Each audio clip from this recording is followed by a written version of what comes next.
फबिअय्यि आलाइ रब्बिकुमा तुकज़्ज़िबान। अब इस आयत पर गौर करें। कुमा, यहाँ रब्बिकुमा है, तो कुमा अगर अरबिक लिंग्विस्टिक में देखें तो कुमा का मतलब आता है, कुमा किसको बोलते हैं? सेकेंड पर्सन को। मतलब कुमा जो होता है वो एक साथ दो गिरोह को, दो इंसानों को बोला जाता है कि तुम्हें तुम्हें यानी अब कुमा किसके लिए?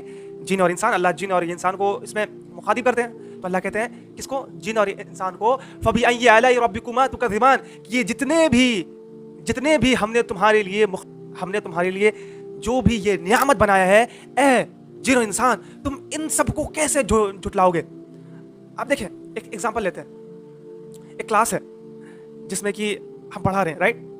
और हम अपने बच्चों को और जो हम अपने बच्चों को पढ़ाते हैं, तो उसमें से बहुत सारे बच्चे जो है, लगभग बच्चे कोई मेरी बात नहीं सुनते, वो फेल हो जाते हैं और वो नहीं पढ़ते। तो हम क्या बोलते हैं?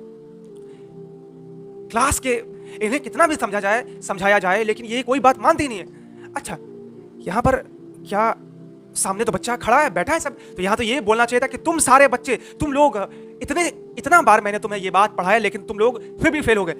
हम ये नहीं कह रहे, हम गुस्सा जाहिर करने के लिए हम क्या बोल रहे हैं? इस क्लास के बच्चे, हम इनडायरेक्टली बोल रहे हैं कि इस क्लास के बच्चे सबको हमने इतना मेहनत करके पढ़ाया लेकिन कोई भी पास नहीं हो पाए। सुभान अल्लाह। तो यहाँ पर कुरान में अल्लाह कुमा जो वर्ड यूज कर रहे हैं वो इस सेंस में कर रहे हैं कि ए गिरोह जिन्स और इंस, हमने तुम्हारे लिए इतने सारे मखलूकात, इतने सारे रहमत, इतने सारे छोटे छोटे चीज़ जो तुम खाते हो, जो तुम पीते हो, जो तुम पहनते हो, और जो तुम अपने मवेशियों को खिलाते हो, और जो तुम अपने खेतों में डालते हो, जिससे तुम्हें बहुत सारा आमदनी होता है, जो तुम्हें अगर ना मिले तो तुम बर्बाद हो जाओ, तुम्हें एक पैसा भी नहीं मिले।